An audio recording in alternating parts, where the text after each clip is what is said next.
Computer. Okay. Oh, hello, Dr. Nasha. Hi. Pleasure to meet you. I wanted Absolutely. to interview today. You brought out a book recently called The Metabolic Approach to Cancer. And I'm really interested in that. It's one of my topics that got me into, natural medicine. So I'm really curious about your book and what you have to tell us about it. Well, thank you so much. And I love, right before you started taping, I was ogling the artwork behind you, which shows that a lot of the things that interest you are definitely of interest to me. And of course, make up a lot of the body, if you will, of the book, or has informed a lot of what this book is all about. So yeah, I think today, if you're working with patients with an oncology focus, that if you're not talking about, or at least exploring, even if you don't understand it 100% yourself, if you're not at least exploring, sorry, my cat's trying to join us, the concept of metabolic approach to cancer, then frankly, you're missing the boat. I mean, this is where all the research is really going today. So it feels really exciting to me to be part of something that I've been studying since 1991, and specifically the metabolic approach, well before it became kind of coined, well before Thomas Seyfried's work really hit the shelves in 2011, even though he'd been doing research long before that. So it's an exciting time to watch in my personal and my own health life, as well as the tens of thousands of patients I've supported over the years, as well as just the conversation in cancer in general, changing to something that is, well, near and dear to my heart and resonates with me. So I'm excited to talk about anything about it that you'd like to discuss today. Yeah. So you're a cancer survivor yourself, right? Do you want to tell us that story a little bit? Oh my gosh, yeah. At this point, I'm trying to think. October 2018 will be 27 years out from a terminal diagnosis. And up until a few years ago, this wasn't something I really talked about for a few reasons. The biggest reason is I never in a million years wanted to be associated as a cancer patient. I never saw myself as a cancer patient. I happened to see myself who happened to have a cancering process. That's how I looked at it. And it was a process, not an event. So that right there set me apart from anyone else in the world that I was exposed to in 1991, as you can imagine. But given a terminal diagnosis where there was no other offerings to me, actually was very liberating. I didn't know that at the time. Of course, I would never want to revisit that place again, or have anybody else revisit that place if they can avoid it. But ultimately, it set me on a journey that took me away from going to conventional medical school, put me into naturopathic medicine, and has been a fascinating adventure in trying to figure out what made my body go that direction, and what then took my body to a place of being able to live in harmony with this process and thrive among it, amidst the diagnosis, if you will. So that being said, I think it just put me in a position when I started working with patients of chronic illness, cancer, anything that was really challenging, I wasn't afraid to be with them. So the gift of that diagnosis made me very comfortable to be witness to somebody else's fear and pain and concern and mortality, and to feel comfortable to really dive right in there with them and not shirk away from it. I can't even begin to tell you how many times I've been the person to say, I think it's time to, that dreaded get your affairs in order. So many doctors wait until it's way too late to have a very frank conversation with people. And so, yeah, it's been an interesting journey all these years. Interesting. So that leads me to a spontaneous question. Okay. There are people that get a message like that, a terminal diagnosis or something, and they start to work on it. They start to dig into it. They start to research it, and others seem to give up. What do you think is the character trait for a person that, meets, like, that fights with it and goes with it and maybe even succeeds? I love that question. And I don't think I've ever had anybody ask it that way, but it's for sure how I see people meet this diagnosis. It really is kind of a either or. I mean, people are either completely deflated by it, completely disempowered by it, completely just their inner flames snuffed out by such a diagnosis that they completely give up. All right. Or completely just give it all away. Like basically say, doctors, do whatever it is you have to do. And I'm just here to be an innocent bystander to the process. There's that side of the equation. And definitely there's a large number of people who choose that doorway. Okay. Maybe not consciously choose it, but choose it. Okay. And then the other side is exactly what you described as sort of that inner resilience, that inner fighter, that inner fire as well as fighter. And that desire to say, well, if I'm going to go out fighting, I'm going to do it on my terms. I'm going to learn as much as I can about the process. I'm going to be a pain in the ass to my doctors. I'm going to be involved. I'm going to be the driver of this, of this rig. And I decide how it's going to be. They're totally different personalities, and you never can guess who's going to have that response, right? It's not like you can go, oh, Jan is going to have this response and Nasha is going to have this response. You can't know that until you're in it. Right? You can't know, I think there's that Eleanor Roosevelt saying, like, you don't really know how you are until you're, you're like a cup of tea until you're dipped in hot water. You have no idea how you're going to, evolve or react or flavor the water, if you will. That's our human nature as well. Until we're really pushed to something like that, we don't know what we're made of. Interestingly enough, Bernie Siegel, who was one of my heroes in medicine, I don't know if you are familiar with him.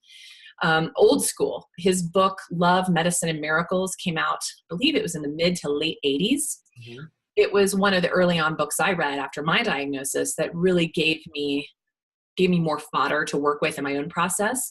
But basically, he did some really cool studies. He was an oncologist, a surgical oncologist, who started paying attention to some interesting studies about women who got involved in cancer support groups.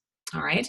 And what he started to realize was people involved in a support group that were there to empower one another had a far longer, survival rate. So, he was some of the kind of pioneer literature, some of the pioneer research in this arena of knowing how reaching out and adding people into your network of support was very much as medicinal as any pharmaceutical, right, that they were taking. He also noted that those who were the biggest pain in the ass to their doctors, so the ones that were asking the most questions and the most involved, also had a longer outcome. Mm-hmm. So that really resonated with me back at that time, because when I was pushing the doctors who were at that time saying, you have just several months to live, we can do palliation only. I did take advantage of some of that at the time because I was very, very sick. But basically they were like, you're too sick for chemo, but we're still going to recommend chemo because we have nothing else to offer you. So the chemo will likely take you out faster than the actual cancer will because you're an end-stage organ failure. I mean, I was in a bad place. And at that time I thought, okay, so if you were me and you were given this diagnosis, would you do the chemo? Mm-hmm. And luckily I had two different opinions, and both of them said they wouldn't choose the chemo. Both of them said they would kind of just go out on their own terms. However, both of them did not give any indication that there was anything else I could do, that there was any other alternative to doing absolutely nothing versus doing absolutely everything conventionally. So that's what led me down an interesting road of, well, there's got to be another path, right? Coming back to your initial question, I personally feel like my ability to overcome something like this was, and again, this is maybe being a bit personal and a bit vulnerable, but I came from kind of a nightmare upbringing. Like, who didn't to some degree anymore today? But I didn't, at the time of my diagnosis, I was actually looking for a way out. I'd actually already kind of attempted on a few occasions over the years prior to that. I didn't want to be on this planet. It was too hard. It was too painful. There was too much trauma and drama. And yet somehow I lived through those things over and over and over and over again and kept it to myself. I was very secretive of my background, of my growing up. Very, very few people knew the reality of my situation. And even those people only knew moments of it. Mm-hmm. My diagnosis was frankly no different than that. It was almost like another internal battle that I had to wage. And it was that moment where I realized with that diagnosis is it gave me the will to live. That diagnosis was exactly the wake-up call that I needed to say, do you want to stay or not? Because here's your chance to go. We're going to give you a first-class ticket right out of here. Right? It could be a noble death. No, she died of terminal cancer at 19, 20 years old. It was kind of a subjective out. And instead, it turned something on inside of me. And I have seen many patients have that same kind of epiphany. And specifically, I've had patients who have, who literally didn't realize they weren't wanting to live until that diagnosis. So I think that it stirs up some primal survival mechanism in some of us. And not to say that those who give up were ready to die, but there may be some other kind of more ethereal contracts, if you will, that are at play that maybe they aren't even aware of their own psychology around it. But there's definitely, you can really tell when you talk to someone early on if they've got the fight in them. Interesting. Yeah. So cancer as a chance. Yeah. It's definitely, I mean, as completely cliche as it sounds, that it's an opportunity, it's a gift. It sounds really cliche, but it's very real and very reproducible. Yeah. That is very interesting. I didn't know you were so young when you had that diagnosis. I have to tell you that one of the things that pushed me to really get into this field is a coworker I had who was 28. He grew up, his parents always told him, eat organic, live clean, don't smoke, don't drink. He was told all that. He totally ignored everything. And then one summer with 28, he didn't feel good. And he went to the doc, and the doc right away referred him to the oncologist. And basically within a week or two, he came back and they told him, you know what, you got about 6 months. And he's like, what? And he would ask all these questions, like why? I mean, everybody else smokes and drinks and eats fast food. Why did it hit me? Right? And one of the things that I saw with him is he was holding emotions inside. He didn't talk about any problems. So I think you write about that in the book, right? Can you go into that? I mean, that was supposed to be later in the interview, but maybe you can go into that for now.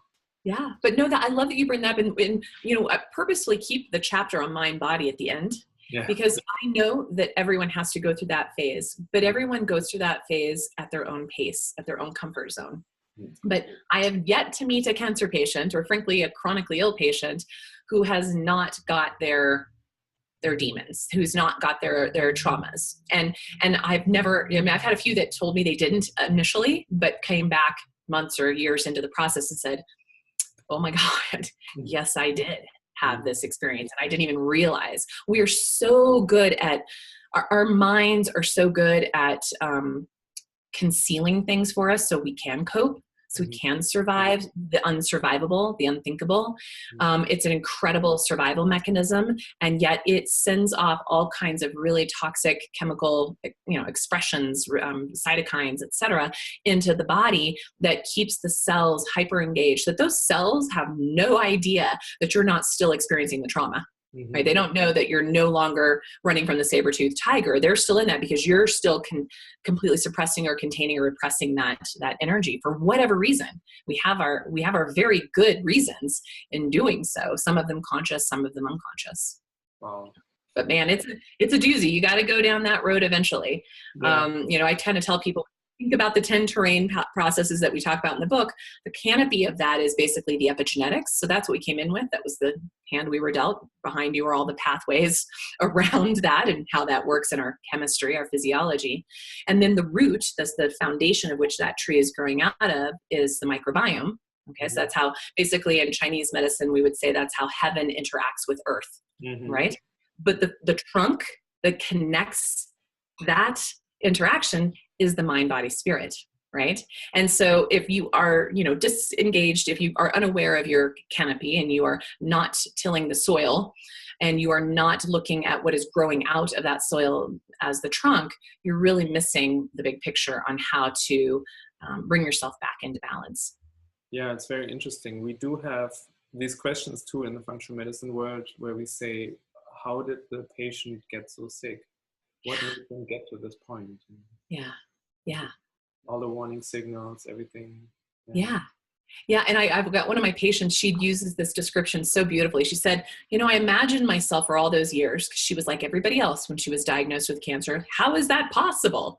And as we started to dig deeper, it's like, how is it possible you held it off this long? I mean, really, that's what it came down to. But she talked about, oh my God, now that I'm aware, I realized that as the little light was shining on my dashboard of my inner vehicle, she's like, instead of doing something about it, I just put a piece of tape over it and kept driving down the road.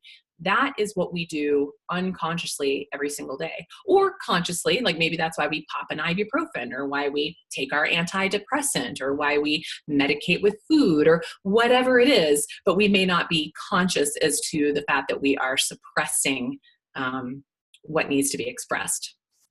I think that's a very good point. So I don't even know if we're already on this level, if we want to go back into the basics, but you take me wherever you want to go. We dove right in, my friend. Let's say a person watches this who really doesn't know anything. They've just been diagnosed. They happen to type in cancer on Google and they happen to see this interview. What is it that you can tell them that will help them to understand what they're dealing with, or what they have to expect for the future? Well, first of all, I think that's a really good and important question, and one that 1 in 2 men and 1 in 2.4 women in this country will ask themselves in the next decade. Okay, and so that being said, the first thing I want people to know is if you are met with this diagnosis, no matter what stage it is, whether it's a 0 to a stage 4, okay, you need to take a moment. You need to take a breath. And you need to realize that the most critical part of this process is being told you have cancer. The most dangerous part of this process is being told you have cancer. Mm-hmm. And the way you respond to that, the way you react to that information is going to have the largest impact on your prognosis and on your outcome than any drug, any supplement, any herb, any dietary approach, any meditation program you could instill in yourself, which kind of comes back to that very first question you asked me about the 2 types of people. Mm-hmm. So when people go into the deer in headlight moment and they freak out, get into freeze, and they get into complete shutdown or complete paralysis, mm-hmm. or extreme fear that makes them get over anxious and make hasty decisions. So people can kind of come from that place in 2 different directions. That's very dangerous. And so I want people to know that a diagnosis like this has not come out of nowhere. It's not like you went to bed last night and woke up this morning and a light switch went off and you now have cancer in your body. It doesn't work that way. We have loads and loads of evidence showing us that it's been on board for an average of 7 to 10 years, depending on which researchers you talk to. Mm-hmm. So it's been coming along. Even Dr. Argobal from MD Anderson, famous oncology researcher, really well known for his work in turmeric and other things, natural therapeutics. And he was the guy who came up with NF-kappa beta. He was the guy who figured out, a lot of our inflammatory cytokine processes and how they respond to natural therapeutics. So smart guy, but he basically makes the assumption that we've all got cancer in our body, which many researchers are saying that, and I personally believe that as well. But the switch gets turned on, so the cells get sort of activated by the time we're 20 years old. Okay, that's what he basically says. We've kind of had our foundation to kind of decide how we're going to do it. Mm-hmm. And then at about 20, it turns on. So basically by 20, we all have kind of activated cancer cells, if you will. He said, so by the time you're 40, 50, 60, that's when it is big enough and loud enough and enough cells clumped up together to capture our attention and be seen on maybe a tumor marker or on a scan. Mm-hmm. All right. That's where diagnosis comes in. So the funny thing is when I think about him saying that, I mean, what the heck were we doing to ourselves before we were 20 years old? We were living at the McDonald's Playhouse on our French fries and our, fish and chips or what have you. We were guzzling booze in the back alleys of our high school, all their people were doing all the self-destructive behaviors that you do as a teenager, as a young person, before your brain is even developed enough to make better decisions for yourself. We were trying to dismantle the entire structure, if you will. So it's incredible to me that we really don't see more. Well, unfortunately, we are picking up momentum in young cancers today for a whole other variety of reasons. But that being said, is knowing that if we could give ourselves a stronger foundation from the get-go, and if we were empowered to know this information as a young person, maybe this becomes part of the core curriculum starting in grade school of how to do self-care and start to understand what makes our bodies work well and not work well, we could completely get away from the diagnoses of cancer. Basically 50% of the American population by 2030 are expected to have it at some point in their lifetime. Wouldn't it be great if we could turn that trajectory around? So when we hear things like that of people like Dr. Argabal and whatnot saying, we're kind of a sitting duck, or those patients who are getting diagnosed thinking that it came on suddenly. To me, we are far more empowered than we're led to believe. Mm-hmm. And once we get that information, it's simply data. It's simply information, and you get to choose what you want to do with it. So my recommendation to those people who are diagnosed, take a breath, do your homework, get a second, even a third opinion before you do anything, even from a biopsy, if you haven't done that yet. Mm-hmm. Even for any type of treatment, we have come to a point in our medical system where we can know precisely what that person is dealing with. So we can run things like tissue assays, liquid blood biopsies, circulating tumor cell assays. We can run provocative testing. We can run even the basic CBC, chem panel, as my patients call the trifecta, which includes LDH, sed rate, and CRP. I can know from that $100 a month blood test combination if a person is cancering or if they're regressing, like if they're progressing or regressing in a cancer diagnosis from those simple labs that show me what's going on in the terrain around the tumor. Mm-hmm. And we don't have to guess. And then if you have had a surgery or a tumor assay or a blood biopsy, you can actually send that off now and know precisely what targets are in that tissue. What can we treat that with? Now, you may opt to treat it with everything conventionally. You may opt to treat it with everything non-conventionally. You may opt to treat it with a combination of the two.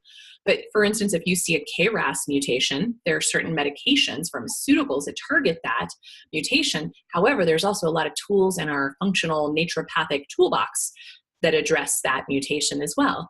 And so to me, to bring the both together is quite powerful, quite potent. We don't have to guess. We call this the era of precision medicine for a reason, but most of it's on paper versus reality, right? And so... Yeah, that was one of my questions. Yeah. I do see quite an amount of cancer patients, and I'm not a medical doctor, so I can't treat them, but I do support them with the basics. Absolutely. And a lot of the questions we have are about the advanced markers. So is there anything out there that can be used affordably by people already? Yeah, so we are on hold right now to get Enox 2 back out on the market from Oncoblot. And that was available as an early detection cancer treatment historically. That test was looking for a particular protein that was only present in the presence of cancer. And they had it so sophisticated that you could actually find the cell at the tissue of origin of the cancer with that particular protein. So I have a lot of patients. I actually see quite a few patients of unknown origin cancers. I see a lot of advanced cancer patients to support their terrain. And a lot of them are like, we don't really know where this began. We're not sure if it's a primary liver or a primary yada, yada, yada. So Enox at that time, Oncoblot was able to actually tell us where did this begin and what is the protein level. So then you could also use it as a monitoring. So let's say someone decides I'm going to go all in with conventional interventions. And then guess what? Instead of just doing that and going through the course of therapy and waiting like a sitting duck to see if it did anything, midway through, you can test your Enox 2 and see if it's changed. If it's improving, great, stay the course. If it's the same or worse, get the hell off that merry-go-round, because all you're doing is creating more multiple drug resistance. You're creating more bastardized cells, and they're going to go down a whole new unfortunate pathway. And so that's one test that we're looking forward to having come back on the market. There are Enox tests, protein tests being done outside of this country. They're doing it a lot in Mexico, Germany, Southeast Asia. They're not quote unquote legal. They're not illegal. They're just not accessible in this country. And we're not sure of the validity of that information, where Oncoblot was pretty spot on. And they are going back through the rigors of getting FDA approval and insurance coverage. They have a sister company now called IV Gene, okay, which is also checking for a particular marker. And they're using that as a particular protein as well. They're also using that now it doesn't tell you tissue type, so it's not as specific as the Oncoblot, but it is certainly a way if people aren't sure of their tumor burden or their tumor burden status or their response to therapy, or whether or not they're recurring or progressing or not, we can also run that test. And it right now runs about $400 out of pocket, but it is FDA approved. It's just not yet covered by insurance.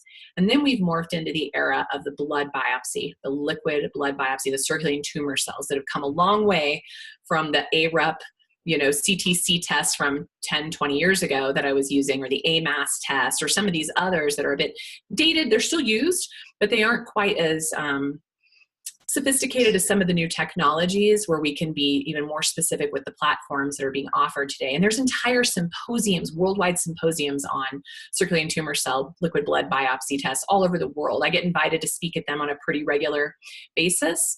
And yet the funny thing is I don't really know how to really tell people about the technology. I just know how to use it clinically.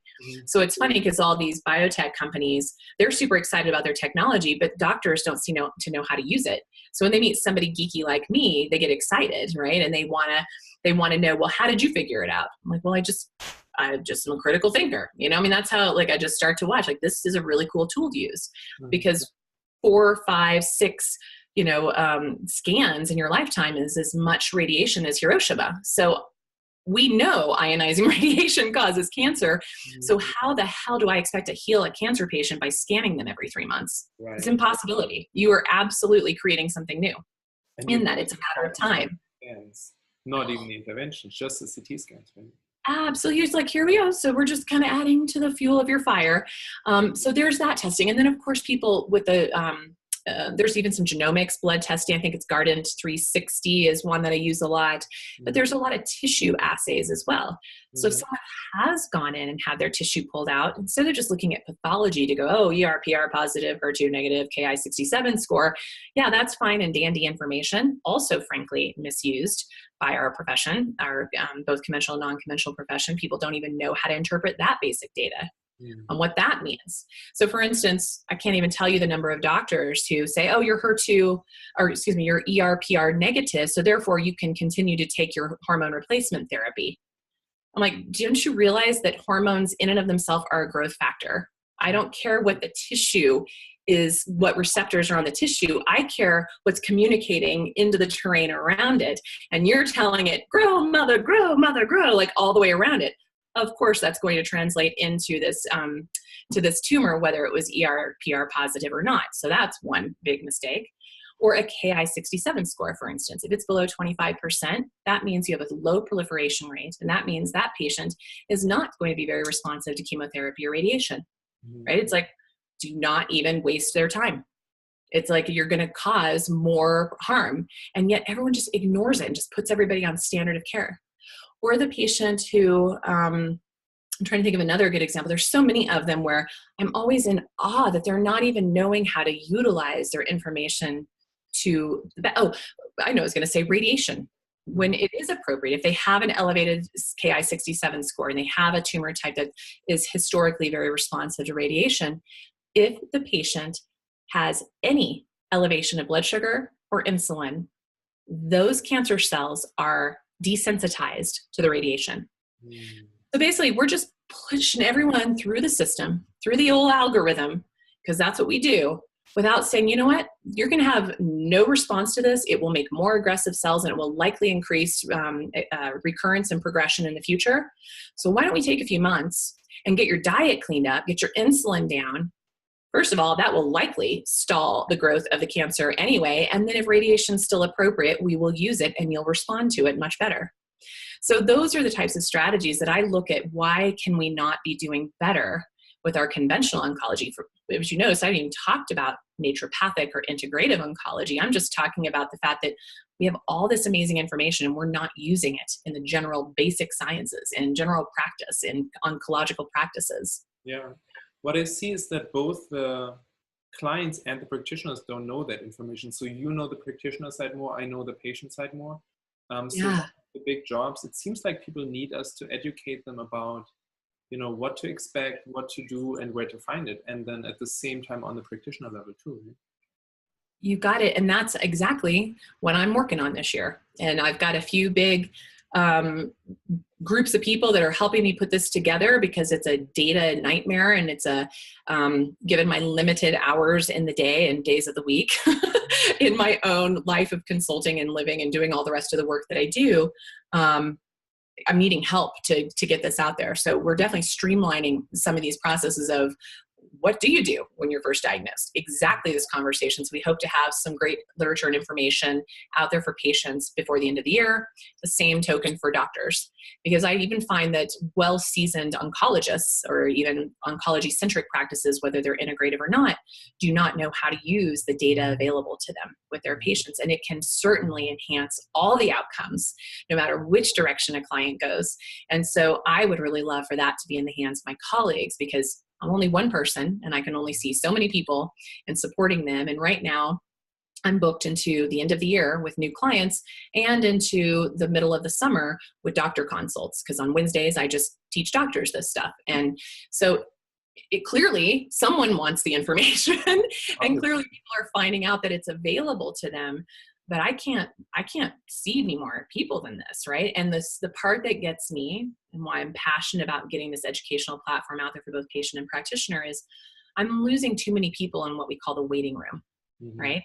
So for instance, I was to see a gentleman next week who's been on my book since January, who died last week, and that is not acceptable to me when I know that there are options to people. Now, that doesn't say that I could have saved that person. That's not what I'm saying. I certainly could have helped him look under the hood, know why he got there, help him understand, help him live very thoughtfully and fully in his life and have no regrets and know how to be in the last moments of his life with his eyes and heart and soul wide open. That is a very different experience than someone just feeling like they're a victim and dying. Like that's what I also want to overcome, because we're all going to die. We're all going to get there, right? But I feel like people having... In fact, one of my patients I'm seeing this week is the daughter of one of my patients who did pass away, diagnosed in 2009 with stage 4 ovarian cancer and just died in September of this past year. There are no Western stats to support that woman. Like, she doesn't exist in their world. And that was because she tended to her terrain. It took her a few years, 3 failed responses to standard of care. Then we started working together and she got another 5 bonus years, 6 healthy quality of life bonus years, to the point where she's got her daughters now looking at total preventative medicine because they have the BRCA gene. They watched her process. They learned from her. They jumped on board with her and her dietary lifestyle modification. They had an incredible experience together in her slow dying process where her quality of life was fantastic until the very last moments. And now her daughters are coming and basically saying, we're never going to be our mother. We are not going to go through that experience. And we're not going to let our daughters go through that experience. So, we still will lose people in this field. Always. You will, our best of the best will. It's part of the deal as well, but we can do it differently. Do you think that this situation you're in when you're actually treating cancer, to have to deal with death and have to deal with the suffering of people, is that holding practitioners away from the field that could maybe very well do it if they knew how much hope there is also? Oh my gosh, that just gave me chills. I have a feeling that is a big deterrent for people going into this field. A lot of my colleagues who they're like, oh God, I could never treat cancer. I'm thinking I could never treat Lyme disease. Like, that's what my brain goes, like, give me cancer any day over Lyme, So my colleagues out there, thank you for taking care of that population. Although we're now all finding that they're quite interrelated and quite similar, really it's on the same spectrum. The poor little mitochondria are having the crap beaten out of them. And if we all come back and remember that simplistically, we can come back and recharge and regroup those guys and increase their number and their count. But we are not being trained in how to be with death and dying. We just aren't. I mean, I was lucky enough that I took a kind of a weekend extracurricular course with Deborah Francis when I was in medical school. And it was an incredibly powerful experience for me. But also, I was the only person in the group, I believe, who, before I went to medical school, I worked in a nursing home. And my job as a CNA was postmortem care, right? So I was not a stranger to people dying, right? I was not a stranger to helping care for bodies after they were gone. I was not a stranger to watching and being with someone as they took their last breath. And so that course, what it did for me is it helped create some languaging. It helped create some skills that I could bring to the patients, to their families. I also did a lot of volunteering with hospice and did a lot of work with that. And then interestingly, in my private practice, while I still had a private practice before moving into a consulting business, the local hospice team referred tons of people to me, because a lot of people were like, I don't want to be drugged to the gourd on my way out of here. So, but they were in pain, so they needed pain management. And so the hospice people had already watched what I could do with someone with acupuncture, with homeopathy, with just being present with someone's dying process. Now, luckily, hospice, they have a lot of good training in that. So they're actually quite skilled at this. But they didn't have some of the non-pharmaceutical interventions to help ease someone's transition. And then to help the person, like I've helped a lot of families, I believe, at least they've given me the feedback that the way I describe the dying process with them in front of their loved one has been incredibly healing. And I've had a lot of, there's the weirdest thing is the hardest part for me today in my practice is when I get a thank you letter from families, from patients who have died under my care. That one always gets me, because I go into the beating myself up of what more could I have done? Mm-hmm. And yet I can only think of one time in my entire career which someone was unhappy. I know they were processing their own grief in the way they needed to, but the rest of the time, people are so grateful to be able to be so present with their loved one and understand what was happening all along the way, and not get so caught up in what's happening, what's going on next, what do I need to do, and to help be like reassured they just need to be. And I think that a lot of doctors are really uncomfortable with that. Even oncologists uncomfortable telling their patients, I think you're at the end of your rope. Now, there's a difference of someone saying, oh, you like them telling me you have 3 months to live, you're not going to make this. That's one thing. But there's also a moment where when you've done this long enough and you're really present with the person, you can feel, it sounds so esoteric, so I apologize for that if this is freaking out a few people who are woo-woo, have some woo-woo issues, but ultimately there's like a moment that I feel when I know that they're crossing over. And so to bring that to their awareness and to help their families bring that to awareness, it shifts things. So there may be a little bit of resistance or angst or discomfort, but once they know, oh my God, the softening, the settling into this transition is so beautiful. Before I went into medicine, I completely into where I am now, I thought I wanted to be a midwife. And there was 36 births that I was part of before I realized I would never sleep again. And so needed to take a little short change in careers. I'm like, sleep is very important to me. I'm an 8 to 9 hour a night girl. That's how I recharge these crazy batteries. So I knew that wasn't a long term. I remember the moment, it was 2012. I was sitting in circle with a group of patients that I was facilitating a cancer retreat. And I realized on that night, we lost one of the women that were supposed to be there in our retreat. And we were basically doing a little ceremony with her in the circle, if you will. And I had this unbelievable moment where I realized I have been on as many births as I have been, physically present on as many births now as I've been on deaths. Mm-hmm. And it was like this teeter-totter in the universe just came to a complete and utter balance. Mm-hmm. And it was another huge shift for me to realize, oh gosh, they look identical. They feel identical. And so if you're someone who's absolutely terrified of a dying process, go sit on a birth. Mm-hmm. Okay. That might help people experience it, because it can be, being on a birth can be kind of frightening and grueling and horrifying and overwhelming. And then all of a sudden it's like magical and peaceful and joyful and blissful. Those are happening simultaneously, and that's what happens with death as well. It's interesting. And I wish we had more training in this area. Yeah, I like what you said about the hospitals. I actually, in Germany, we had compulsory military service. So I shouldn't say this publicly, but when I refused the military service, I had to do, instead of 1 year military, you had to do 1.5 years of alternative service, civil service. Oh, wow. And, I ended up in a hospice, and that changed my career too. Because I wanted to do gardening before that, and I thought, oh, gardening is so nice and cute. And then I was in this hospice setting, and it's like, what the heck? Nobody's helping these people. Yeah, everybody's just washing them and feeding them, but nobody's actually getting them better, including the MDs, the medical doctors I was seeing. Right? And so that realized, gardening is nice, but I think I'm needed somewhere else. So I think it may be good for maybe young students, young people that don't know what to do, to go into these places and gather some experience and see maybe I'm needed there. I love that. And wow.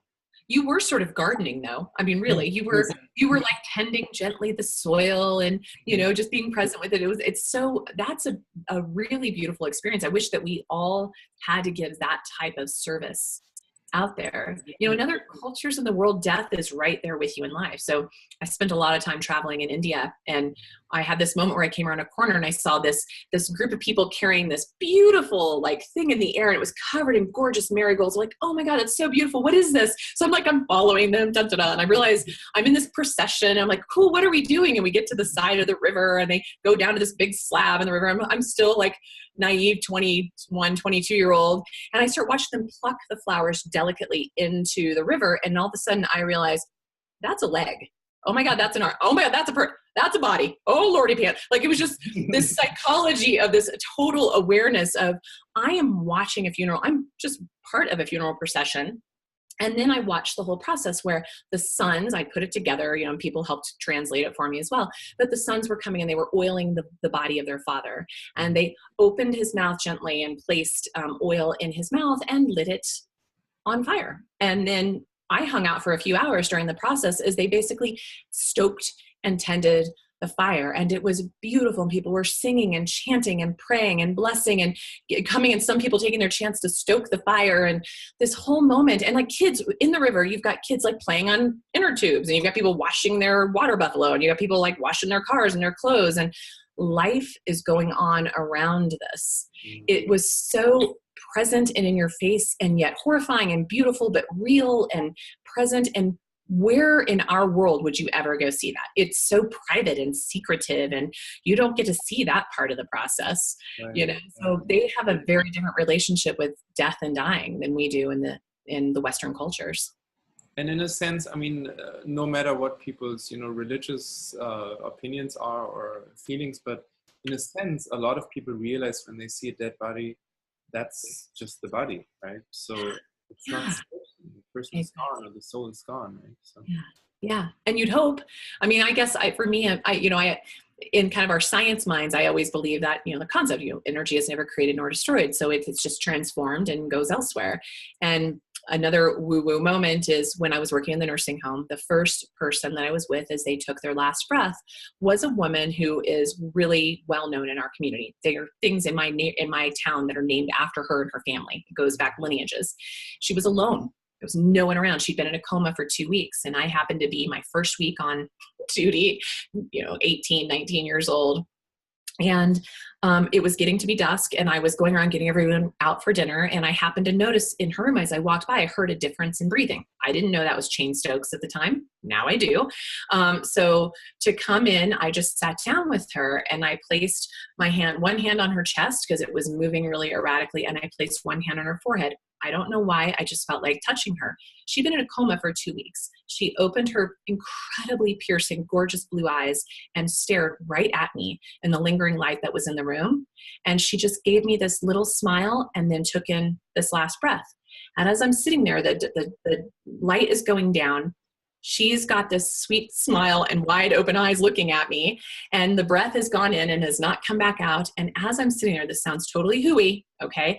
I literally saw this little spark of like blue-white light come out of her chest and move up, and because it was just dark enough. And I thought, I am hallucinating. What's happening here? Like, I was in this moment, totally watched this happen and felt the entire room change. The smell went out of the room. This feeling left the room. And it was that moment as well that I realized I just witnessed her soul leaving her body. And I don't know if that's normal, if that's what everyone else sees. 10 minutes later, I'm still sitting with her with my hand in the exact same position. I can't move. I don't know if I'm paralyzed. I don't know what's going on. But the charge nurse comes down the hallway. She peeks in and she's like, is she gone?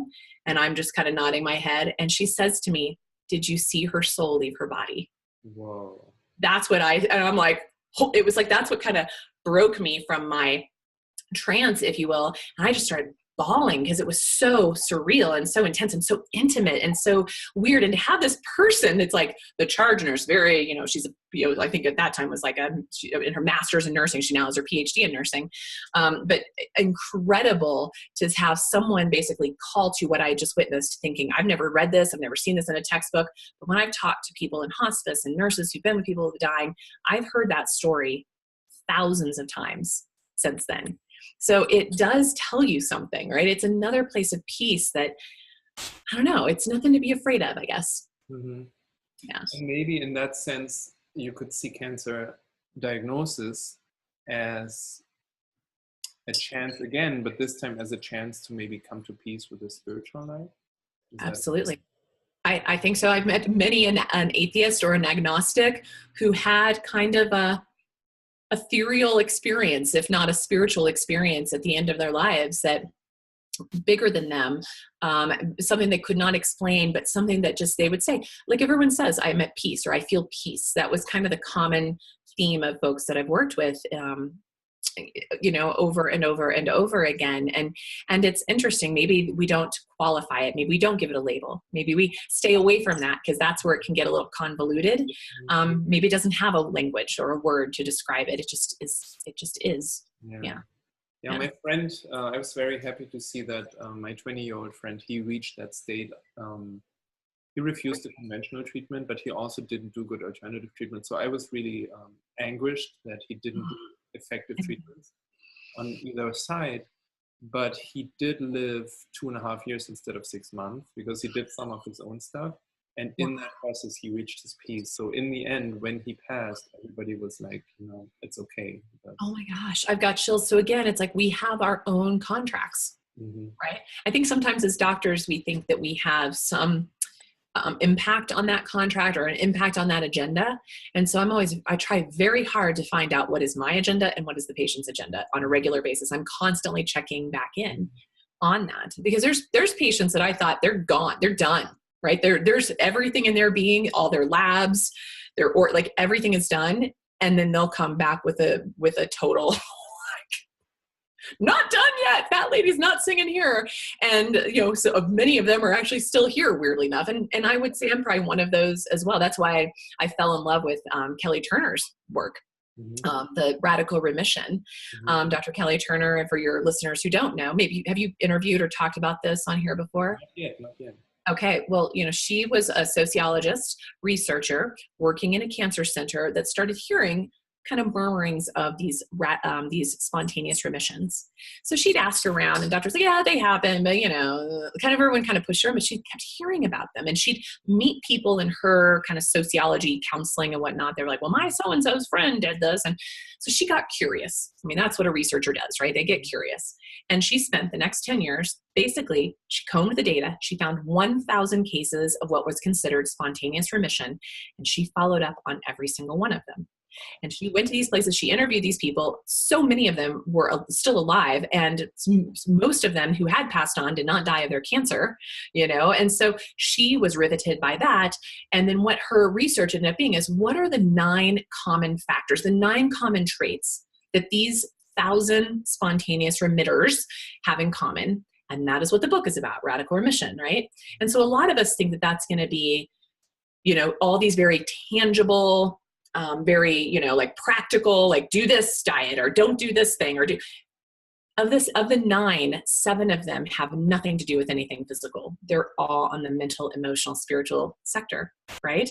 The other 2 is, one of them is of course diet and lifestyle, and the other one is supplements and herbs, right? So those are the 2 common themes, but the 7 others of that 9 common list have nothing to do with the physical world at all.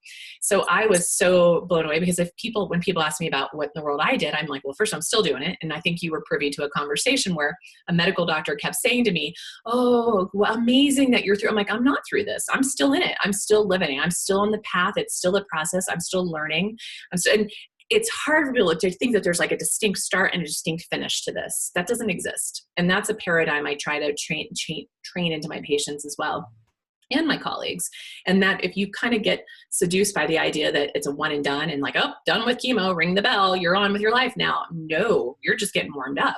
And that's what I love about Kelly's work. And since then, her website, this Radical Remission website, is basically a repository of tens of thousands of proven cases of spontaneous, which she calls, because they're not spontaneous, she's like, they're radical remissions. Mm-hmm. This took some doing on the person's part. It's not like you were sitting there like, something, maybe a lightning bolt of luck will hit me. It doesn't work that way. It's a very active, participating part of the show. And so she has this amazing kind of like story of the month, and, you know, it's ongoing. She's looking at creating more research and work around it, but it's a real deal. And it's now a resource of hope for so many of my patients and colleagues who feel like when they're looking at the darkest diagnoses and the darkest moments, that it can instill a massive burst of energy. And wow. Yeah, you know what? I would like to talk more about this. And I mean, we'll we all know that if we look for upstream causes, we all know that in the end it's the brain, and you know, that's at least the minimum we can agree on. That's maybe upstream. But I'm thinking there's also a word out there where people are taking advantage and they're not doing maybe good treatments. So if a cancer patient is looking for a good evidence-based cancer care, what would you recommend? How to differentiate the good from the bad? I think that is another important question, because I've been on this journey for myself for over 26 years at this point, and there are definitely people who are doing out-of-the-box therapies that are incredibly effective, and there are definitely charlatans out there, okay? And there are definitely very conventionally minded doctors who are missing the boat of what they could be enhancing their patients' therapies with. So it's on all aspects of the spectrum. All of them are kind of negligent, in some ways. It's like, don't ignore one component. I mean, to me, medicine has been collecting steam since the the Vedas downloaded the Charaka Samhita, which is the original medical text of the written language, over 5,000 years ago by Ayurveda, which became the mother or the grandmother of medicine, from surgery to pharmacology to acupuncture to nutrition to dietetic, to lifestyle, everything. Then Chinese medicine, then homeopathy, nature cure, the eclectics, the herbalists, conventional. I mean, basically in the realm of things, conventional medicine as we know it is they're like a pimply teenager, on the spectrum of healthcare. And so to me, instead of saying, oh, forget everything that came before this, and this is the only truth there is, that's what teenagers do, right? They're like, fuck you guys. Sorry, can I say that on this? But they're basically like, you guys, there's, I know everything, you know nothing. Okay, that is so sad. So bringing it all together is really powerful. That is where we can really see some powerful changes. So to me, when we start to bring them all together is where you see power. So if you go to someone who says, I don't want you doing anything conventional, I don't want you doing any blood tests, I don't want you doing anything, that's as much of as a red flag as it is when someone goes over to the other door and says, I don't even want you thinking about diet. I just want you drinking your Ensure shakes, and we're not going to run any tests except for your weekly CBC to see if we can give you your next dose of chemo. Both ends of the spectrum are just as poisonous and dangerous. All right? So there is this fine line where I have a lot of colleagues who practice incredible, are really incredible technicians of treatments they give, whether it's IV therapies or hyperbaric oxygen or different things. Like, people are good technicians, but I still will say to someone, like, well, I tried an alternative therapy and it didn't work for me. I'm like, well, why did you choose that therapy? How is that therapy geared towards you? How is that the appropriate treatment for you? And they kind of look at me cross-eyed. No one did a test. No one did an assessment of their terrain. No one looked at their epigenetics. No one looked to see if they had enough catalase to respond to IVC, or ran actual tissue testing when they did the IVC to see if they were getting to therapeutic doses. No one was actually seeing if they were in ketosis when they got into the hyperbaric oxygen chamber. No one was, you know what I mean? Like, people they're just doing treatments without any real, what I could say, test, assess, address. So without any real decision, they're like, we're protocols. We're giving you our protocol. So people who offer protocols and people who do not test, run. That's my 2 cents.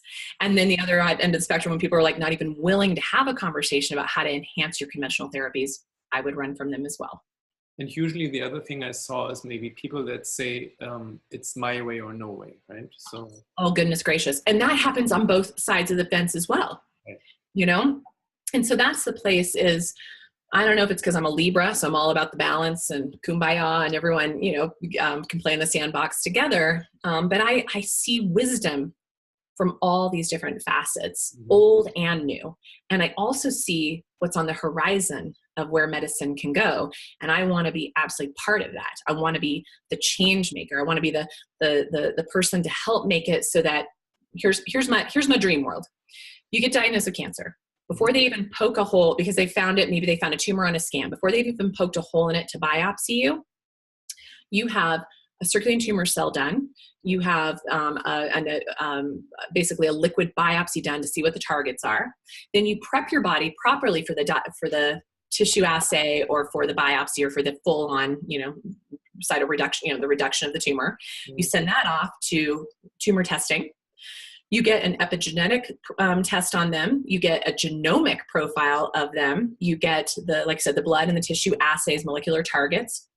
You also do a full spectrum of what I call terrain testing, but even the most basics. Let's look at their full thyroid function, including antibodies. Let's look at any co-infection possibilities. Let's look at some heavy metal and other toxicant exposures that are absolutely flipping on all kinds of epigenetic switches here.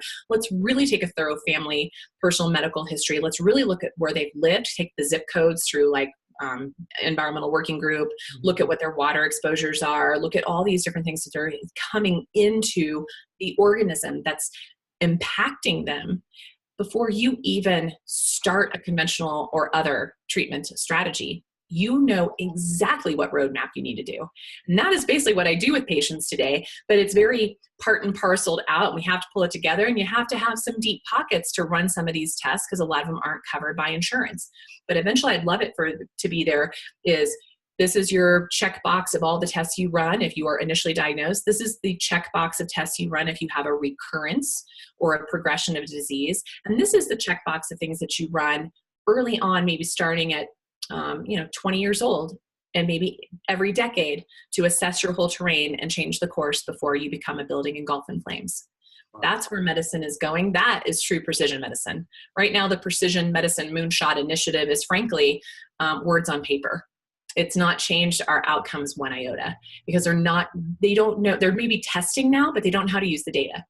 And that's where I feel like I'm good at that part. I'm really good at testing, assessing, and addressing the information. And that's where I want more of my colleagues to feel more empowered themselves, to know that you don't have to guess ever. In fact, I don't recommend it on what you're doing for next step with someone. You have immediate feedback on their lab testing every single month until they're stable. And then you start to spread it out to maybe every 3 months until they're far enough out that cancer is now in the rearview mirror or completely out of the car altogether. And then we move on from there.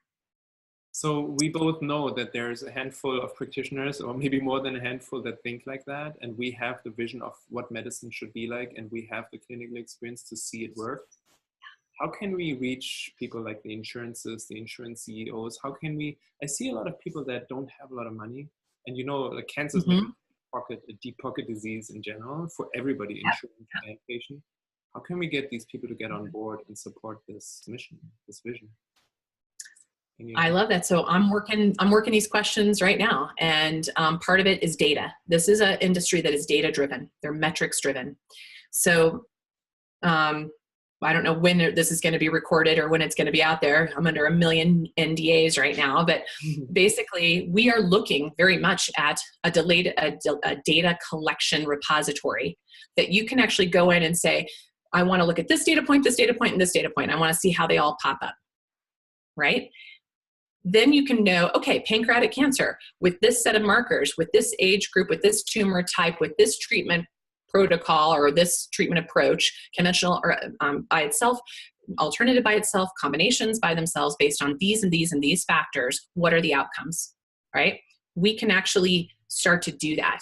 And it's just like the 23andMe folks, right? Like they invested a ton of money into a piece of equipment that they knew would likely not pay itself off for some time.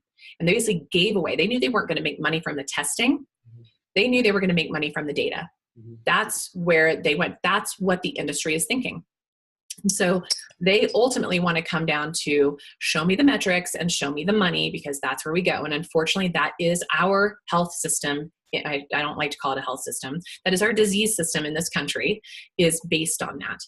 So if we can actually show that it costs them less to keep someone healthy versus to treat their disease with these metrics data points, that's where we might start to capture the attention. And that's what we're working to do. Sounds good. It made me think of one of my clients. She has two integrative people, Donnie Yans, which you probably know. Yeah, I know very much, yeah. Yes, and me working on the natural side and the nutritional side. And she has conventional, I don't know which medication, but it's an advanced medication. Okay. She's not telling her oncologist that she's doing the natural stuff, you know? And the oncologist just did the second test, and she was stage 4, right? Basically, you know, terminal. And her tumor has shrunken over 50% in 3 months. And the oncologist is like, what is going on here? She doesn't know what's going on. It's really yeah. And she's like, wow, the drug is working, like with that look on her face, you know, going, it's really nothing to us. It's not normal that it works that great, but just take it, keep taking it. Totally. Well, and it's funny because I would still say that probably the vast majority of the patients who see somebody like us are not being forthright with our oncology team, which is unfortunate, because we know in studies that upwards of 80% of all cancer patients are using some form of integrated medicine, whether it's a few herbs or homeopathics or acupuncture or Reiki or anything. It doesn't matter. It's kind of, it's all put into one bucket in the surveys and studies they've done. But what I always tell my clients is I give them a huge roadmap. When I do the consultation, I take the bird's eye view over everything. I say to them, I have nothing, I'm basing this entirely on sound data, on sound evidence. And we are looking at your labs, we're looking at all the metrics that your doctors would understand. So I encourage my patients to take this plan, if you will, to their doctor. Interestingly enough, since I started doing this only in the last couple of years, I now have doctors calling me saying, what? Like, what is this? How do I learn it? Where do you get this information? Because I put all everything. It's an extremely comprehensive plan. And now it's catching, because I'm trying to communicate in their terms, because I'm still very much a nature purist at heart. That's my world. But I knew that I would stay in the same sandbox of other nature purists and the few patients that wanted to come see specifically a nature curist. Then actually what my long-term vision has been since I was 19 years old was to change the conversation of medicine and healthcare and cancer in particular in this country, period. And now, unfortunately, it's grown bigger and I want to do it on the whole world front. So, you know, world domination is definitely in the plan. But what I realized is to connect those sandboxes, I had to have a language that was understood by all the parties in the playground. Right? That's where having measurable data is the common language. You cannot deny the data. It's not placebo. Well, maybe it can be. Honestly, it can be, but it's right there in front of them. Right? And so that has made the most difference in my personal life, in my practice life, in my consulting life, and in the types of conversations I'm having with clinicians and researchers worldwide that are starting to go, holy crap, this is interesting. You know, they may not know what to do with it yet, but it's capturing their attention and it's sparking some of their own creativity and some of their own way of being with their patients, maybe in a different way. And so I'm hopeful of where medicine's going. Yeah, I think that's our goal. That should be our goal in the end, to change the outcome for everybody, right? Yeah. And the reason why I brought up that story is because I thought it could skew the data. It could show, oh, wow, this medication is working really well, but it's not just the medication working. That's a very good point. Yeah. Maybe we should send people back to their oncologist and say, please communicate what you're doing. But if the oncologist shouts at you, screams at you, and kicks you out and says, don't ever use anything natural while I'm giving you my chemo, then maybe you need to find a new oncologist, right? I tell my patients, like, I'm like, how long do you spend when you go look for a new car? You know, what are you looking for? If you don't like the person that's trying to sell you the car, you go elsewhere. If you don't like the cars they're presenting or their deals they're putting on the table, you go elsewhere. We put more care into purchasing a car than we do in bringing on the most important people to our healthcare team. It's insane to me. It's priorities. And it's this belief system somehow of worthiness, or that you somehow don't matter enough to actually ask those questions and get good answers. And so I tell people, even if I have a doctor who has no idea about integrative medicine, has zero desire to interface with it, as long as they say, I don't understand this, but as long as it's not interfering in a negative way with anything you're doing, I'm willing to support whatever it is that you want. That is someone that I want to play with in the sandbox, right? But when I have people who are like, do nothing or stop everything, or this is hooey, or this is crap, those people are so dated. They are so behind the times of all the research and literature that's out there. You know, I've had patients beg and plead me to share the data. I'm like, I spent the first 20 years of my life trying to give doctors all the data to prove my therapies. I can't, there are so many trees that went into garbage cans in my early years of practice that I stopped doing. I'm like, really? I don't have time or desire to convince anyone. The information is out there at everybody's fingertips, patients and providers alike. If they're interested in doing something differently, if they've been using a hammer on a nail and that nail's not going anywhere and they've used a different hammer and a different hammer and a different hammer, it might be time for something totally different, right? That's where I come in. That's where somebody like me comes in. So I'm not interested in trying to convince everyone to get rid of their hammer. That talk about sucking your vital force. That is so depleting and depressing and overwhelming to me, and it gets nowhere. People have made up their minds for whatever reason, and they will hold on to that sinking Titanic for as long as possible. And some of them will sink with it, and some of them will wake up right before it's too late. And I'm not attached to who does that. So I just keep plodding down the road, the path I've done for 27 years, and it just keeps gathering a larger and larger and larger crowd of both patients and providers and researchers around it. And I'm in love with the process of watching things changing now, really for the first time, because we have enough people having experiences that are starting to capture the attention of their otherwise conventionally trained providers. Perfect. I think that's a great last word. That's a perfect way to end it. Do you have anything else that you want to add that you think is important to say, or? Well, if you want to just check out the book, you know, a lot of people have liked it. Both patients and providers have gotten good feedback. It's just kind of a way, if you want to see what happens in my brain, that might be a helpful start. And that's the metabolic approach to cancer. But beyond that, I just wish everybody well and to continue doing the good work of bringing healthcare back to medicine. Perfect. We need that. And I think I have the feeling our brains work alike. So we're going to meet and work together in the future. Is the feeling. Oh, yay. Okay. Excellent. Thank you. I love following your postings and everything out there. So I think that we're very simpatico. Yeah. Thank you very much for your time. And thanks, Jan. Definitely. Bye.